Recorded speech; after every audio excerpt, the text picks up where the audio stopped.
Mahardika turun dari bus tua yang berhenti di depan warung kopi ujung desa Cempaka. Debu jalanan berterbangan saat pintu bus ditutup, dan kendaraan itu kembali melaju meninggalkan desa. Mahardika berdiri sebentar, memandangi jalan tanah yang sudah lama tak ia lewati. Udara desa terasa lebih lembab dibanding kota tempatnya bekerja selama ini. Ia pulang bukan karena rindu, ia pulang karena merasa lelah. Lelah dengan hidup yang berjalan di tempat, lelah dengan bayangan masa lalu yang terus mengejar kemanapun ia pergi. Desa Cempaka adalah tempat ia dibesarkan, juga tempat kenangan buruknya bermula. Beberapa warga yang sedang duduk di warung memandang ke arahnya. Ada yang mengenali, ada juga yang hanya melirik sekilas lalu kembali menyeruput kopi. Mahardika menunduk, mengangkat tas ransel yang isinya tak seberapa, lalu berjalan menuju rumah orang tuanya yang sudah lama kosong. Rumah itu berdiri agak masuk ke dalam gang kecil. Catnya mengelupas, pagar bambunya miring, tapi masih cukup layak untuk ditinggali. Mahardika membuka pintu dengan kunci lama yang masih ia simpan. Bau apek langsung menyambut, namun ia tidak terlalu peduli. Ia membersihkan seadanya dan menata barang-barangnya. Hari pertama berjalan normal. Mahardika menyapa tetangga seperlunya, membeli kebutuhan di warung, dan mencoba menyesuaikan diri. Ia sengaja menghindari pertanyaan tentang masa lalunya, terutama soal Kinan. Nama itu sudah lama ia kubur dalam-dalam, meski terkadang masih muncul di pikirannya tanpa diundang. Malam pertama di rumah itu terasa berbeda. Mahardika sulit tidur. Badannya terasa panas, terutama di bagian perut bawah. Ia mengira itu hanya masuk angin atau kecapean karena perjalanan jauh. Ia meminum air putih dan berbaring kembali, memejamkan mata sambil mencoba menenangkan diri. Namun, saat tidur akhirnya datang, mimpi buruk langsung menyergap. Ia bermimpi dikejar sesuatu yang tak terlihat, hanya bau busuk yang semakin kuat setiap kali ia mencoba lari. Saat terbangun, keringat membasahi punggungnya dan jantungnya berdetak kencang. Hari-hari berikutnya, hal aneh mulai terasa semakin jelas. Mahardika sering mengeluh panas di tubuh bagian bawah. Bukan panas biasa, melainkan seperti terbakar dari dalam. Ia mencoba mengabaikannya, menganggap itu hanya gangguan kesehatan yang akan hilang sendiri. Di luar rumah, warga mulai menyadari perubahan pada diri Mahardika. Ia terlihat lebih sering murung, jarang berbincang, dan langkahnya kadang goyah seolah menahan sakit. Yang paling membuat orang heran adalah bau samar yang mengikuti dirinya.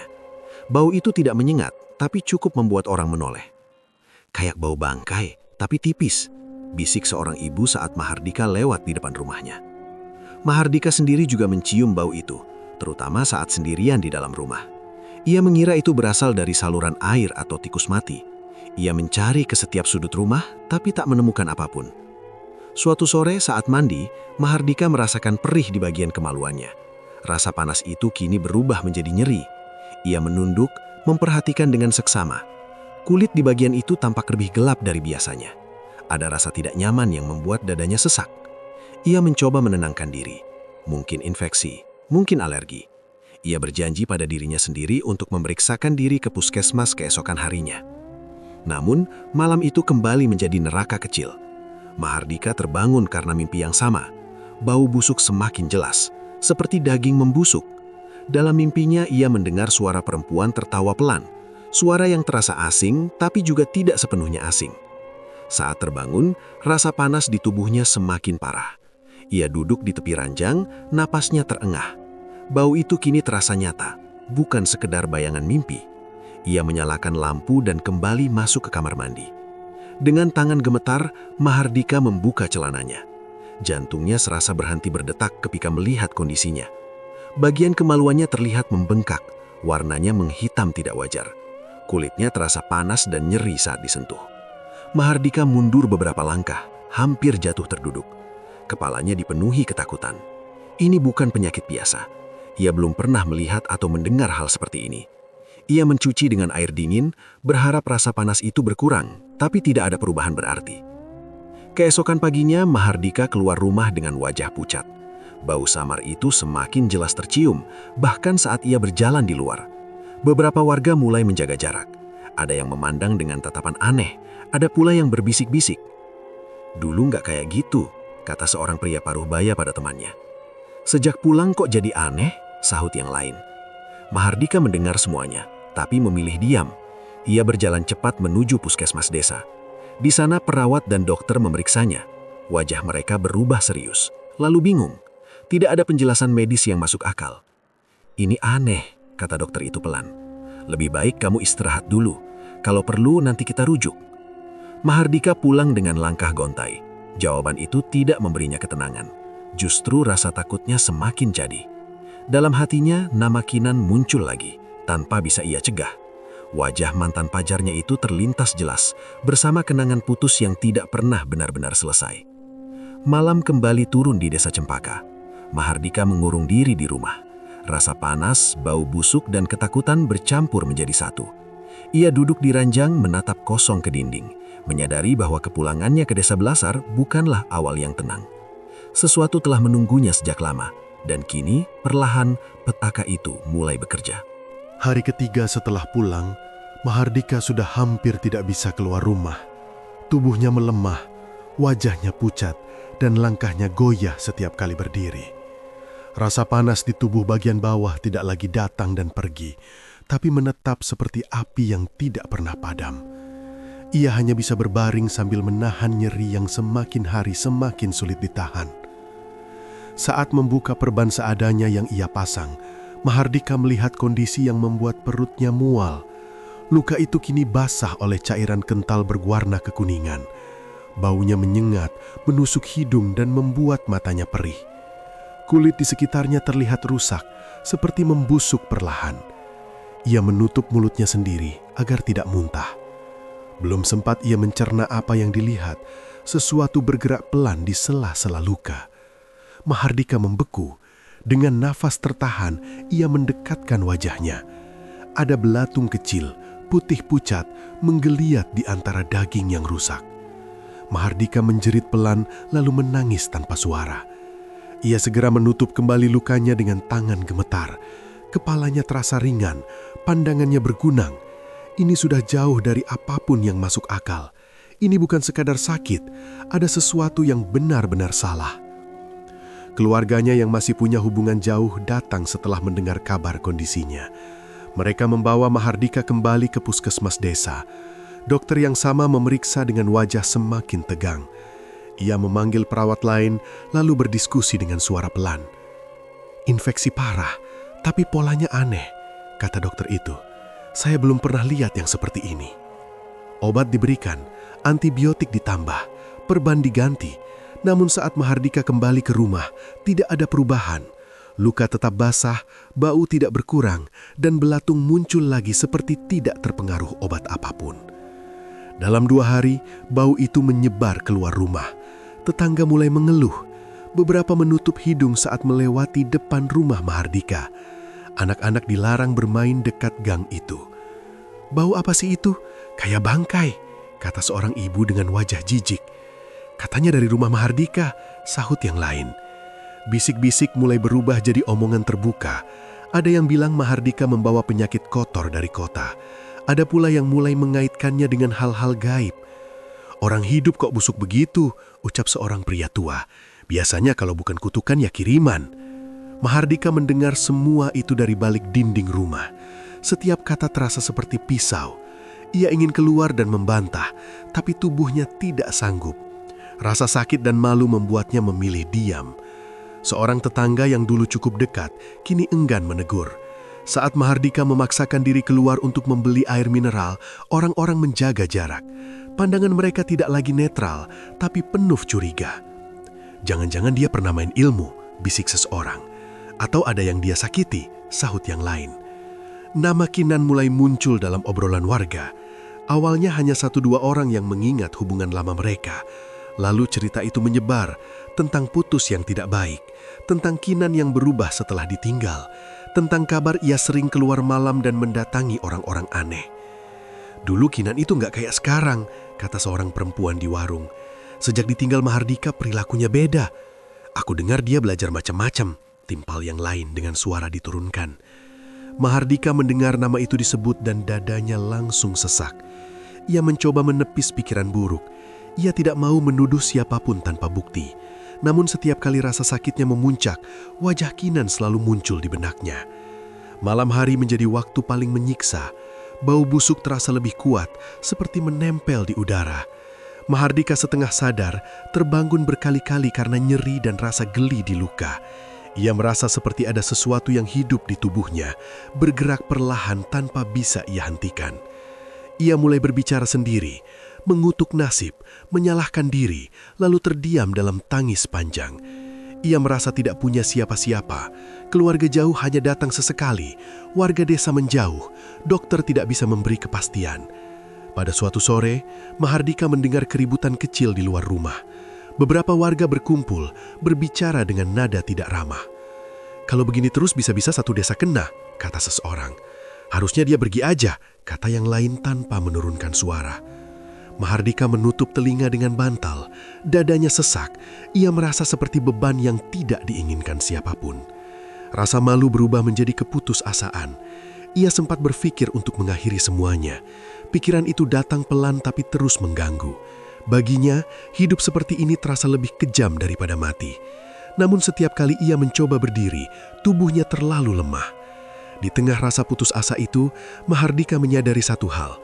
Apapun yang menimpa dia, ini bukan kebetulan. Terlalu banyak keanehan yang tidak bisa dijelaskan dengan logika. Luka yang tidak sembuh, bau busuk yang tidak wajar, belatung yang muncul tanpa sebab jelas. Di luar, warga desa Cempaka terus membicarakannya. Rumah Mahardika mulai disebut sebagai rumah pembawa sial. Anak-anak dilarang mendekat. Beberapa orang bahkan menyarankan agar rumah itu dikosongkan. Mahardika hanya bisa berbaring, menatap langit-langit yang kusam. Harapannya menipis, hampir habis. Ia merasa ditinggalkan oleh semua orang, bahkan oleh dirinya sendiri. Di dalam keheningan yang berat itu, Mahardika belum tahu bahwa penderitaannya baru saja dimulai dan bahwa sesuatu yang lebih besar sedang bergerak, menunggu waktu yang tepat untuk menampakkan diri. Nama Kinan kembali hidup di pikiran Mahardika, bukan tanpa sebab. Di sela-sela rasa sakit yang tak kunjung reda, ingatan tentang masa lalu itu muncul satu persatu, seperti potongan gambar yang dipaksa untuk diingat kembali. Dulu, Kinan adalah bagian besar dari hidup Mahardika. Mereka tumbuh di desa Cempaka, saling kenal sejak remaja. Hubungan mereka berjalan lama, terlalu lama untuk disebut sekadar pacaran biasa. Mahardika bekerja di kota, sementara Kinan memilih tetap tinggal di desa, menunggu dengan janji yang sering diulang, menikah jika keadaan sudah mapan. Namun waktu mengubah segalanya. Mahardika mulai merasa hubungannya dengan Kinan tidak lagi sehat. Kinan semakin posesif, mudah curiga, dan sering menuntut hal-hal yang tidak bisa ia penuhi. Setiap pertengkaran selalu berujung pada ancaman, tangis, dan kata-kata yang menusuk harga diri. Puncaknya terjadi saat Mahardika memutuskan hubungan mereka. Ia melakukannya dengan cara yang salah. Emosi, kelelahan, dan tekanan hidup membuat Mahardika bicara kasar.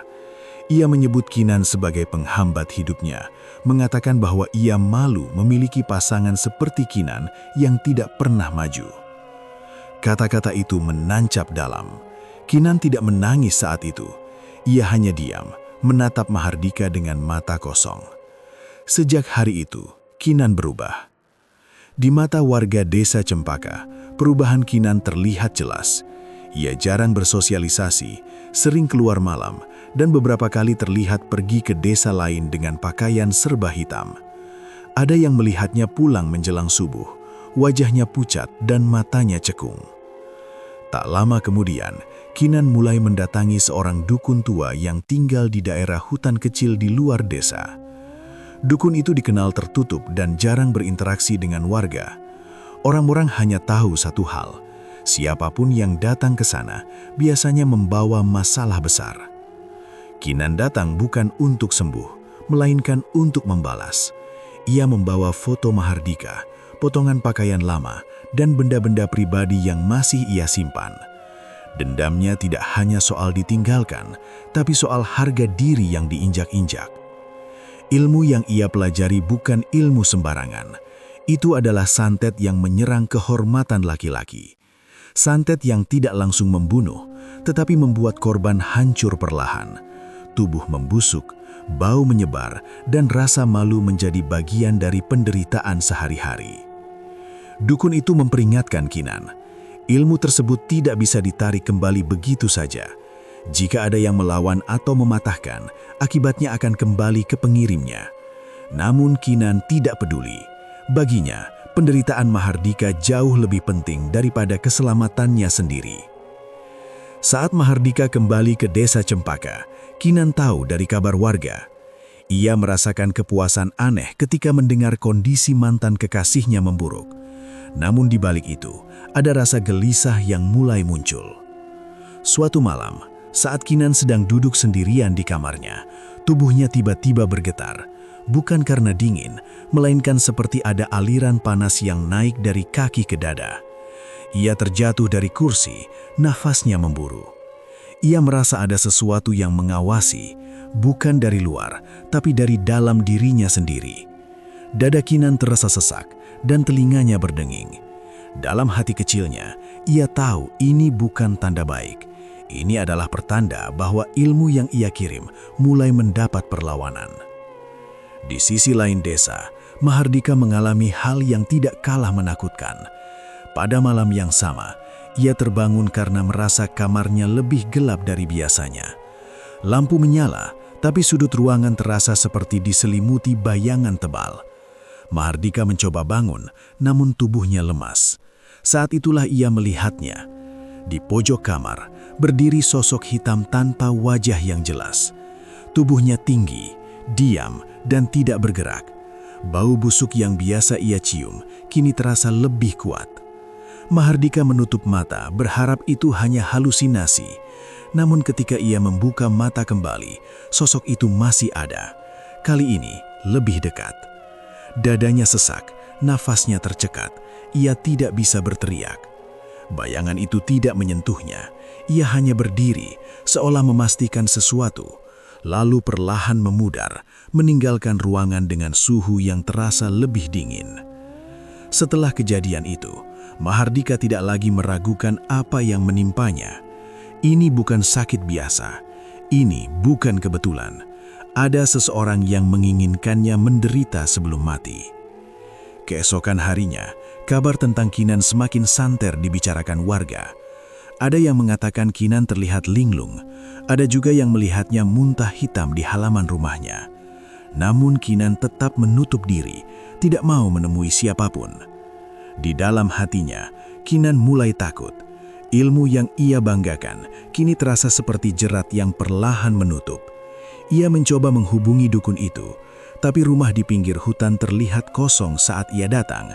Tidak ada siapapun di sana.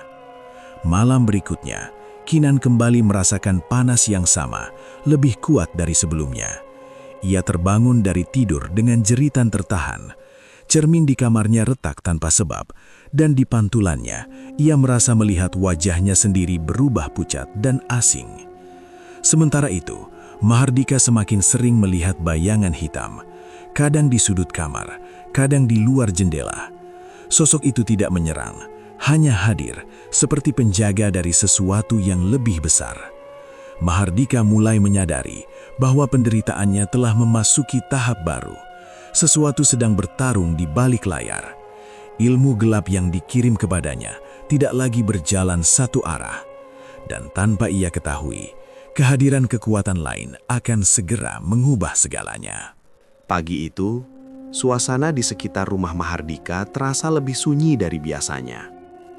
Warga yang biasa lalu lalang kini memilih memutar jalan. Bau busuk masih ada, tapi tidak lagi hanya berasal dari dalam rumah.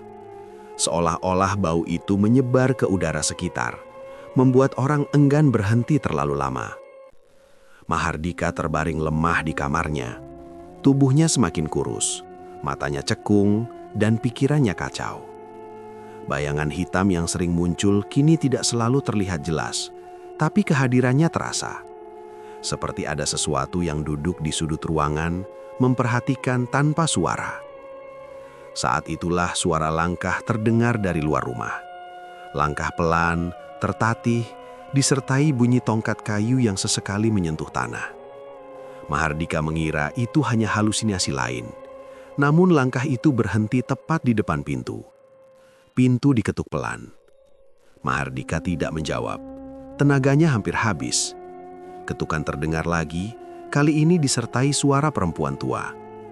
"Mahardika, bukakan pintunya. Aku tahu kamu di dalam." Suara itu asing, tapi entah kenapa terasa menenangkan. Dengan sisa tenaga, Mahardika bangkit dan berjalan teresok menuju pintu. Saat pintu dibuka, ia melihat seorang nenek tua berdiri di hadapannya. Rambut nenek itu putih seluruhnya, digelung sederhana. Pakaiannya kusam, tapi bersih. Wajahnya keriput, matanya tajam dan tenang. Di tangannya ada tas kain kecil dan tongkat kayu tua. "Aku Mbah Isah," katanya singkat.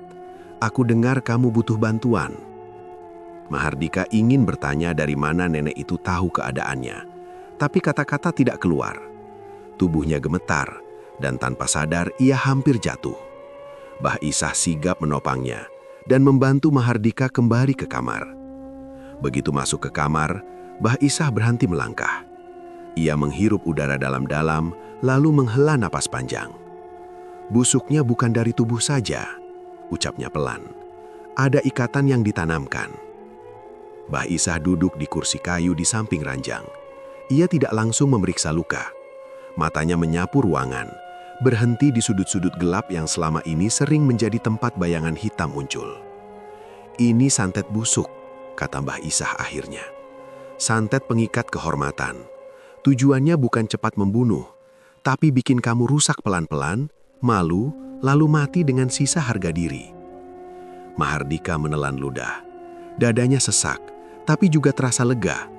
Akhirnya ada seseorang yang mengatakan apa yang selama ini ia takutkan.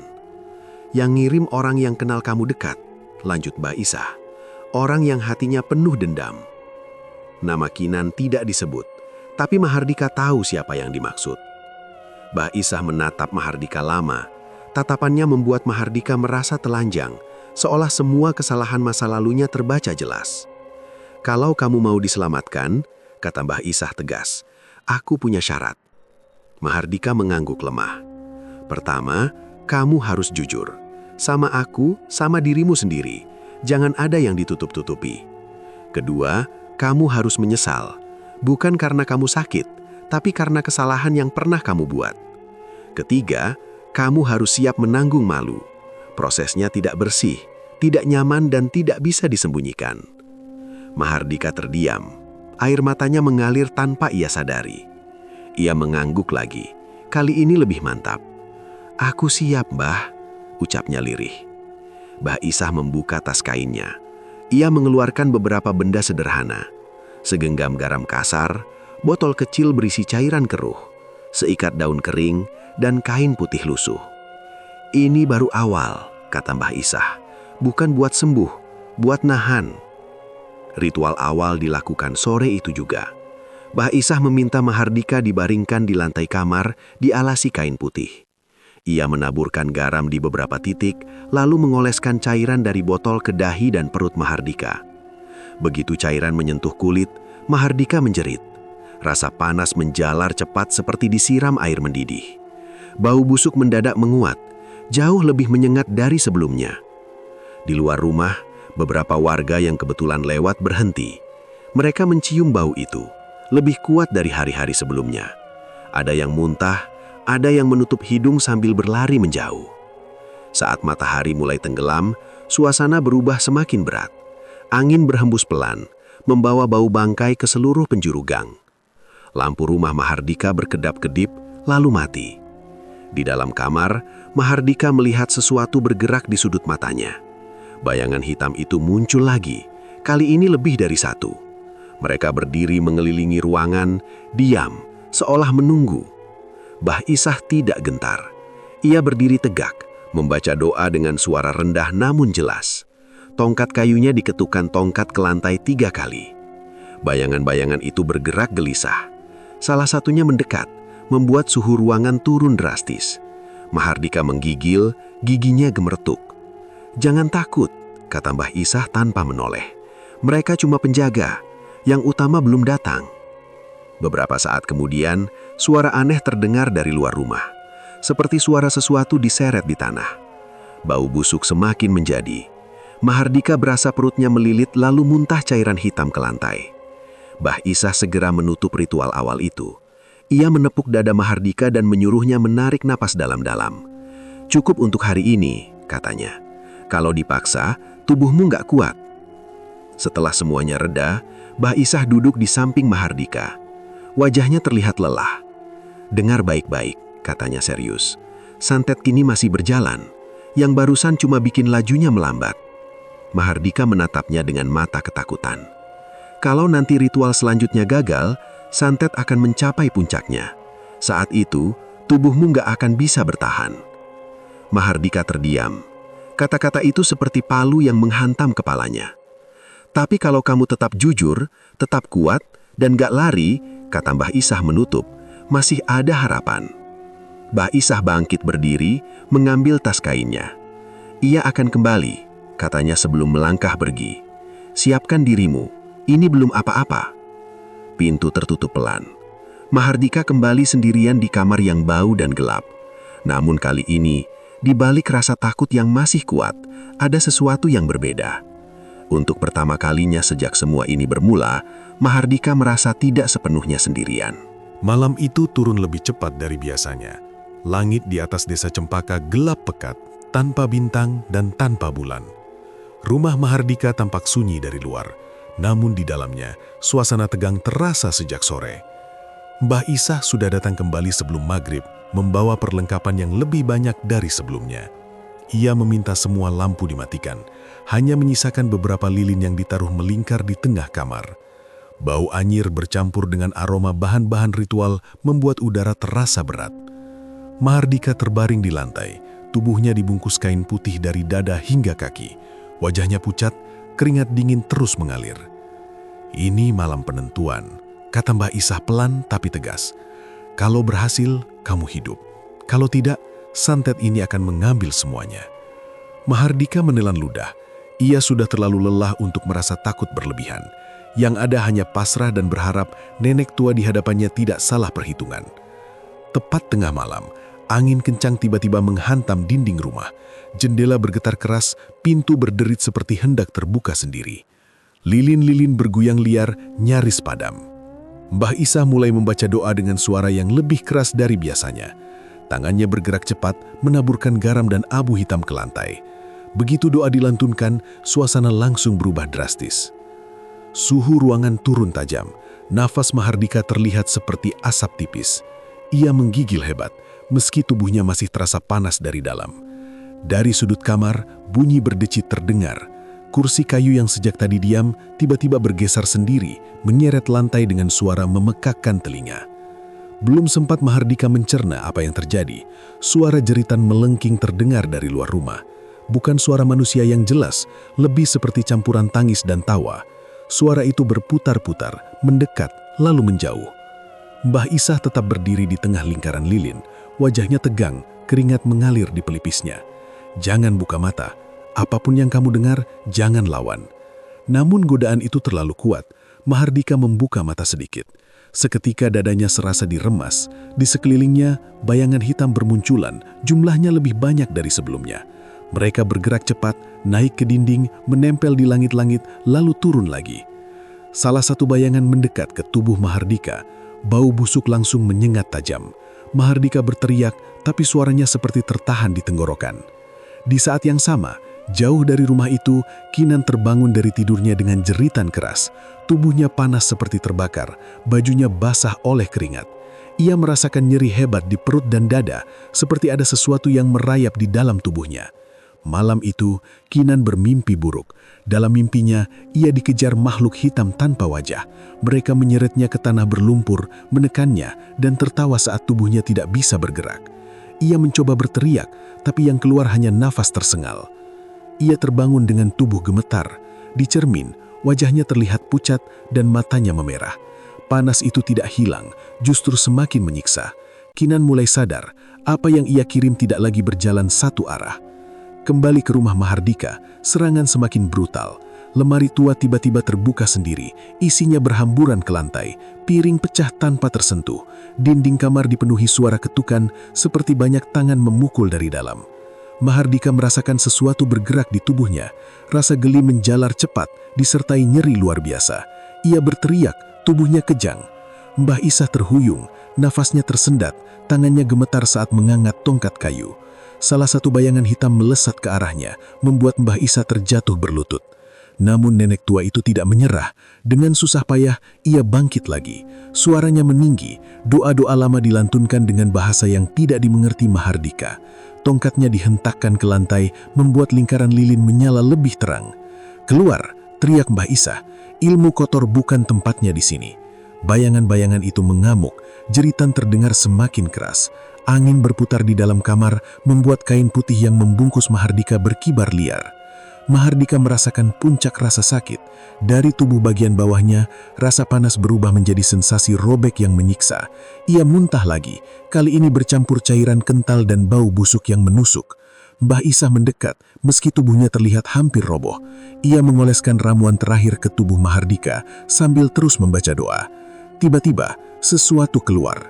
Belatung-belatung besar dan kecil keluar dari tubuh Mahardika, jatuh ke lantai, menggeliat, lalu mati satu persatu. Bau busuk yang sejak awal menyelimuti ruangan perlahan berkurang. Mahardika menangis keras, bukan hanya karena sakit, tapi karena tubuhnya terasa lebih ringan. Rasa panas yang selama ini menggerogoti perlahan meredah. Bayangan hitam berteriak, lalu satu persatu menghilang. Angin berhenti berputar, suhu ruangan kembali normal. Lilin-lilin padam dengan sendirinya. Mbah Isah jatuh berduduk, nafasnya berat, wajahnya pucat. "Sudah terputus," katanya lemah. Ikatan utamanya sudah lepas. Mahardika terbaring lemas, tapi sadar. Air matanya mengalir tanpa bisa dihentikan. Di tempat lain, Kinan menjerit kesakitan. Panas di tubuhnya mencapai puncak. Ia merasa seolah ada sesuatu yang berbalik menyerangnya dari dalam. Ketakutan menyelimuti dirinya, tapi semuanya sudah terlambat. Di rumah Mahardika, keheningan menyelimuti malam. Pertarungan itu selesai, tapi bekasnya masih terasa. Mbah Isah menatap Mahardika lama. "Ini belum akhir," katanya pelan. "Tapi malam ini, kamu menang." Mahardika menutup mata, kelelahan. Untuk pertama kalinya sejak petaka itu dimulai, ia bisa menarik nafas tanpa rasa busuk yang mencekik. Pagi setelah malam perlawanan terasa aneh bagi desa Cempaka. Udara tidak lagi dipenuhi bau menyengat yang selama beberapa hari terakhir membuat orang enggan keluar rumah. Rumah Mahardika tampak tenang, meski dari dalam masih terdengar napas berat orang yang sedang berusaha bertahan hidup. Mahardika terbangun dengan tubuh lemas, tapi rasa panas yang dulu terus membakar kini sudah jauh berkurang. Luka di tubuh bagian bawahnya masih ada, namun tidak lagi mengeluarkan bau menyengat. Cairan busuk berhenti mengalir. Yang tersisa hanyalah nyeri dan perih, seperti luka yang sedang dalam proses sembuh. Mbah Isah duduk di kursi kayu dekat ranjangnya sejak subuh. Wajah nenek itu tampak lebih tua dari sebelumnya, seolah malam panjang tadi mengambil sebagian tenaganya. Ia tidak banyak bicara, hanya memastikan Mahardika minum air dan memakan ramuan yang ia siapkan. "Jangan banyak bergerak dulu," ucap Mbah Isah singkat. "Tubuhmu masih beresin sisa-sisa." Mahardika mengangguk. Ia ingin bertanya banyak hal, tapi suaranya serak dan pikirannya masih kacau. Setiap kali memejamkan mata, bayangan hitam dan suara jeritan masih muncul, membuat dadanya sesak. Beberapa hari kemudian, Mahardika mulai bisa duduk sendiri. Ia berjalan pelan ke kamar mandi, dibantu keluarga jauh yang kini kembali datang. Mereka melihat perubahan itu dengan wajah tidak percaya. Bau busuk yang dulu melekat kini hampir hilang sepenuhnya. Kabar tentang kondisi Mahardika menyebar cepat. Warga desa Cempaka yang sebelumnya menjauh mulai datang. Awalnya hanya berdiri di depan rumah, lalu berani masuk satu persatu. Tidak sedikit yang menunduk, merasa bersalah. "Maaf ya Dika," ucap seorang tetangga dengan suara pelan. "Kami kemarin kebanyakan ngomong." Mahardika hanya mengangguk. Ia tidak punya tenaga untuk membalas apapun. Dalam hatinya ada rasa perih yang tidak kalah sakit dari luka di tubuhnya. Sementara itu di rumah lain di desa yang sama, kondisi Kinan memburuk dengan cepat. Setelah malam itu, tubuhnya tidak pernah kembali normal. Panas yang ia rasakan berubah menjadi nyeri di seluruh tubuh. Kulitnya tampak kusam, matanya cekung, dan pikirannya kacau. Kinan mulai berteriak-teriak sendiri di rumah. Ia merasa ada sesuatu merayap di bawah kulitnya. Ia menggaruk tubuhnya sampai berdarah, tapi rasa gatal dan panas tidak hilang. Warga mulai memperhatikan perubahan itu. Orang-orang yang dulu hanya berbisik, kini menyaksikan langsung akibat dari ilmu hitam yang pernah mereka dengar. Bau aneh mulai tercium dari rumah Kinan, membuat orang takut mendekat. Suatu pagi, Kinan ditemukan tergeletak di halaman rumahnya. Pakaiannya basah oleh keringat, wajahnya pucat, dan tubuhnya gemetar. Ia mengigau, menyebut nama Mahardika sambil menangis. Orang-orang yang melihatnya hanya bisa terdiam. Tidak ada lagi rasa marah, yang ada hanya mengeri. Nasib Kinan menjadi pembicaraan utama di desa, tapi kali ini dengan nada berbeda. "Itu balasan," kata seorang warga pelan. "Ilmu begitu nggak pernah berhenti di satu orang," sahut yang lain. Kinan tidak meninggal saat itu, tapi hidupnya berubah menjadi aib. Ia sering berjalan tanpa arah, berbicara sendiri dan tertawa di saat yang tidak tepat. Orang-orang menghindar, seperti dulu mereka menghindari Mahardika. Desa Cempaka mulai merenung. Apa yang terjadi pada Mahardika dan Kinan menjadi pelajaran pahit bagi banyak orang. Mereka sadar bahwa penghakiman mereka, bisik-bisik dan tuduhan tanpa bukti ikut memperparah penderitaan. Beberapa warga mendatangi rumah Mahardika untuk meminta maaf. Ada yang membawa makanan, ada yang hanya datang dengan wajah tertunduk. "Kami salah," ucap seorang pria tua. "Kami kemarin kebanyakan ngomong." Mahardika hanya mengangguk. Ia tidak punya tenaga untuk membalas apapun. Dalam hatinya ada rasa perih yang tidak kalah sakit dari luka di tubuhnya. Mbah Isah masih terlihat beberapa hari setelah itu. Ia membantu seperlunya, memastikan kondisi Mahardika stabil. Namun suatu pagi, ia tidak lagi ada di kursi kayu tempat biasa ia duduk. Tas kainnya hilang, tongkat kayunya tidak terlihat. Tidak ada pesan, tidak ada pamit. Mahardika bertanya pada warga, tapi tidak ada yang tahu kemana nenek tua itu pergi. Seolah-olah Mbah Isah memang hanya muncul saat dibutuhkan, lalu menghilang begitu tugasnya selesai. Hari-hari berlalu, Desa Cempaka kembali menjalani rutinitas. Warung kopi kembali ramai, anak-anak kembali bermain di gang, dan bau busuk yang sempat menyelimuti desa tinggal kenangan. Namun tidak semua kembali seperti semula. Ada jarak yang tersisa, ada rasa hati-hati yang baru tumbuh. Orang-orang lebih pelan saat berbicara, lebih berpikir sebelum menuduh. Mahardika memilih hidup tenang, ia tidak lagi banyak keluar rumah. Saat sudah cukup kuat, ia mulai membersihkan rumah dan halaman. Luka di tubuhnya sembuh perlahan, meninggalkan bekas yang selalu mengingatkannya pada apa yang pernah terjadi. Setiap malam, sebelum tidur, Mahardika masih terbangun sesekali. Nafasnya pendek, dadanya sesak, lalu ia terdiam menenangkan diri. Trauma itu belum sepenuhnya pergi. Di sudut Desa Cempaka, rumah Kinan semakin sepi. Tidak ada lagi tawa, tidak ada lagi kebanggaan.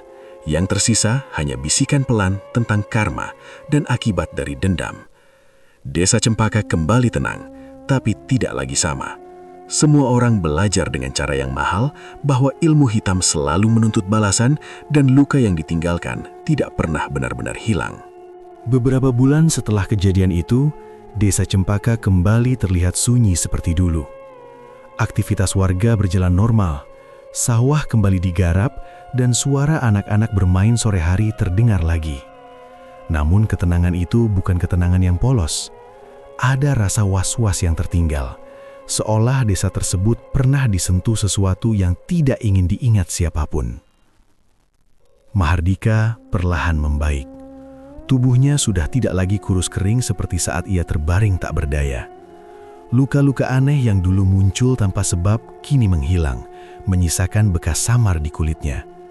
Ia jarang keluar rumah dan memilih hidup sederhana. Usahanya yang dulu penuh ambisi ditinggalkan. Mahardika lebih banyak menghabiskan waktu di rumah, membantu pekerjaan kecil, dan menghindari pembicaraan tentang masa lalu. Meski fisiknya pulih, ingatannya tidak pernah benar-benar bersih. Bau busuk yang dulu sering muncul di malam hari dan suara jeritan yang pernah ia dengar masih kerap hadir dalam tidurnya. Ia terbangun dengan keringat dingin, sadar bahwa ada hal-hal yang tidak bisa dihapus hanya dengan sembuhnya tubuh. Tentang Kinan, warga Desa Cempaka tidak lagi menyebut namanya dengan suara keras. Nasibnya menjadi pembicaraan pelan di warung kopi dan di sudut-sudut rumah. balasan dari ilmu yang pernah ia gunakan datang tanpa ampun. Hidupnya berakhir dengan cara yang memalukan dan menyedihkan, membuat keluarganya menunduk setiap kali melewati jalan desa. Tidak ada yang berani membela, karena semua tahu apa yang pernah ia lakukan. Dari kejadian itu, warga mulai paham bahwa kejahatan yang dilakukan dengan cara gaib sekalipun tetap meninggalkan jejak dan akibat yang nyata. Warga desa Cempaka juga berubah. Mereka mulai menyesali sikap mereka yang dulu cepat menuduh dan ikut menghakimi saat Mahardika sakit parah. Beberapa orang yang pernah melontarkan kata-kata kasar kini memilih diam. Ada rasa bersalah yang tidak diucapkan, tapi terasa dalam cara mereka saling menatap. Mereka belajar bahwa ikut-ikutan menyudutkan orang yang sedang menderita tidak pernah membawa kebaikan. Nama Mbah Isah masih sering disebut, tapi orangnya tidak pernah terlihat lagi. Rumah kecilnya tetap ada, namun kosong dan terkunci. Tidak ada yang tahu kemana ia pergi. Beberapa warga sempat mencari, namun tidak menemukan apa-apa. Seolah-olah Mbah Isah hanya singgah sebentar di dunia mereka, lalu pergi setelah tugasnya selesai.